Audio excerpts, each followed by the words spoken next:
Putin just deployed over 40,000 Russian soldiers on a counter-mission against Ukraine.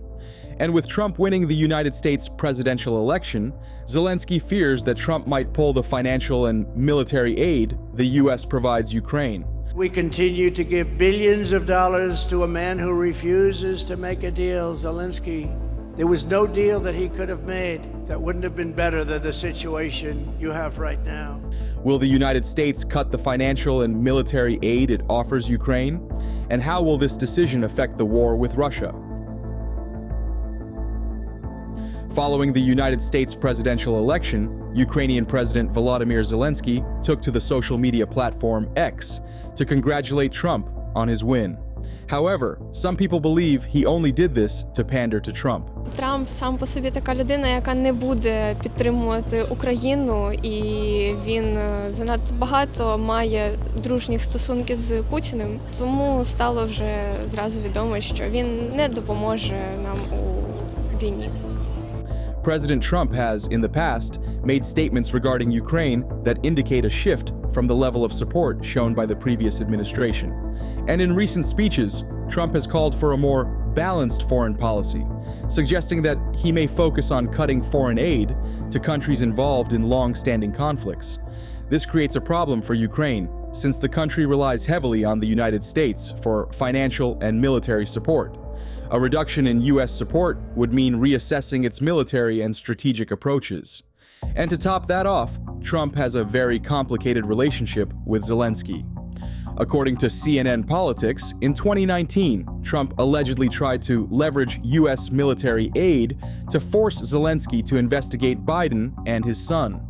CNN Politics also claims that Trump has repeatedly praised Putin and repeatedly criticized Zelensky.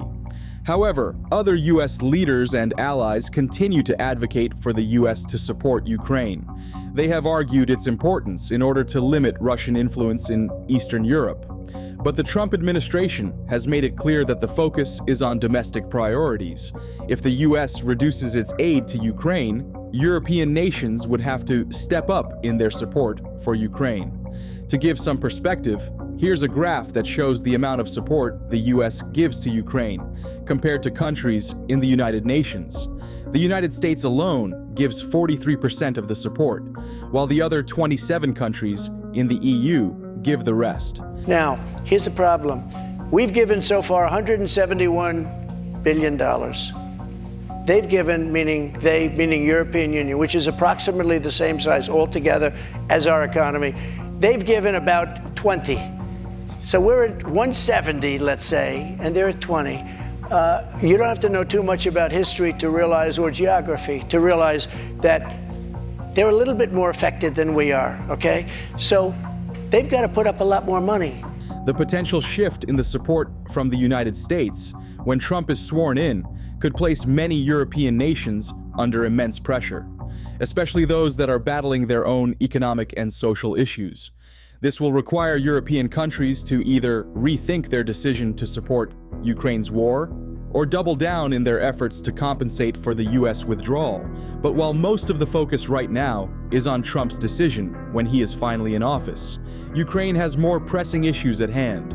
Winter is coming, and with most of their energy infrastructure blown, the country could face a devastating loss. If the right measure is not taken, NATO must and will do more to help Ukraine. Russia continues to carry out massive strikes against Ukraine's critical energy infrastructure. Ukraine could be facing its toughest winter since the full-scale invasion began. As winter approaches, Ukraine finds itself preparing for yet another challenging season amid a deepening energy crisis. In recent months, Russian forces have been targeting critical energy infrastructure across Ukraine, threatening to plunge the nation into darkness and freezing temperatures. This attack poses a significant risk to civilians and military personnel who rely heavily on a stable supply of power and fuel. According to Reuters, in August, Russia launched over 200 missiles and drones at Ukraine's national power grid and other energy infrastructures. And this is just one of Russia's many attacks on Ukraine's energy supply. In the last 48 hours, Putin unleashed one of Russia's biggest onslaughts on Ukraine, targeting critical infrastructure in 15 regions with more than 200 drones and missiles. Energy facilities are critical for heating, electricity, and water supplies, essentials for the citizens of Ukraine's survival in the coming harsh winter months. But the damage to the infrastructure has left many civilians vulnerable.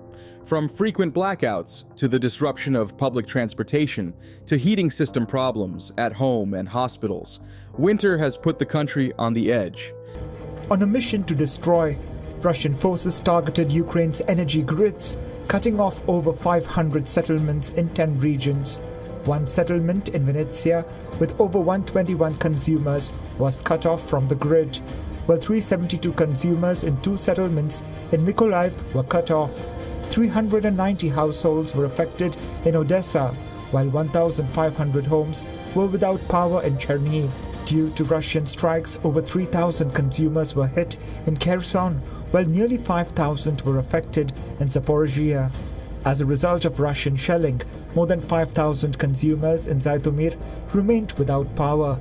In response to the energy crisis, the Ukrainian government has been working hard to keep things in order and devise strategies to reduce the impact of energy shortages. The first step the government has taken is implementing a system for rationing energy consumption efficiently. International assistance has also played a critical role in Ukraine's preparedness for the winter. Countries across Europe have begun assisting by providing the country with emergency fuel supplies, portable generators, and technical expertise to help Ukraine maintain a functioning energy grid. Countries like Poland and Germany have also donated specialized equipment, such as power transformers, and over $200 million in humanitarian winter aid for Ukraine.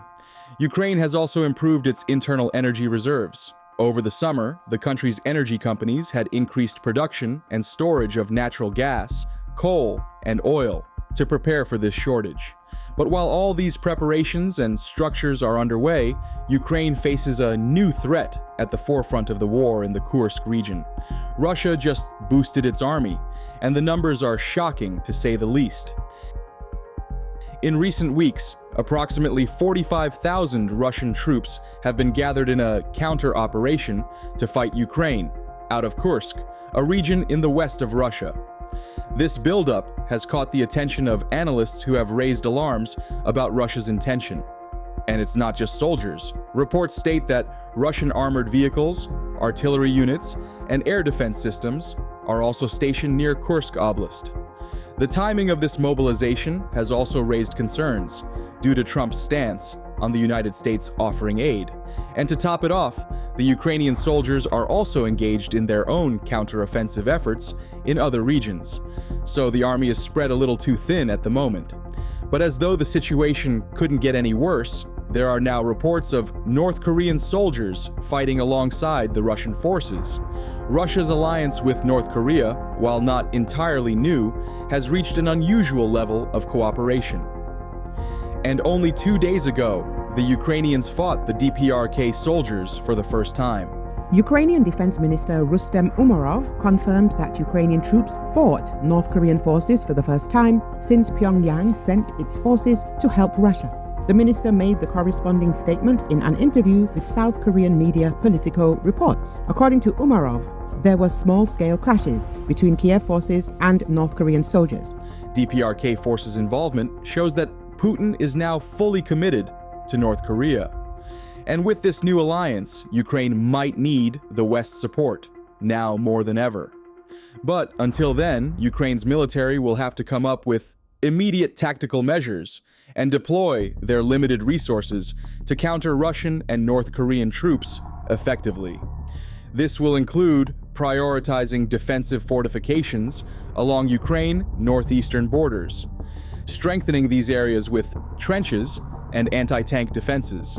Ukraine's army might also have to rely on Western intelligence to monitor and understand Russia's movements, and gather enough data for a counterattack. The involvement of North Korean troops in Russia's army also introduces a shift in the dynamic of international alliances. This collaboration shows that Russia is willing to reach out to countries that have historically opposed Western influence. And for North Korea, aligning with Russia provides both a strategic and political advantage. The alliance offers North Korea the chance to showcase its military capabilities on an international stage, potentially improving its own position as a regional power. But this unification only gives NATO and EU more reasons to reinforce their support for Ukraine. This support could involve increasing military aid, providing advanced weaponry, or deploying intelligence assets to assist Ukrainian forces on the ground. And then there's the recent changes in BRICS membership and objectives that could present new challenges and opportunities within this conflict.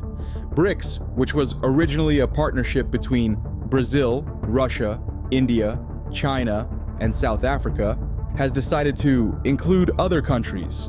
This expansion allows countries like Russia to benefit and access potential economic partnerships that could reduce the effects of the West's sanctions.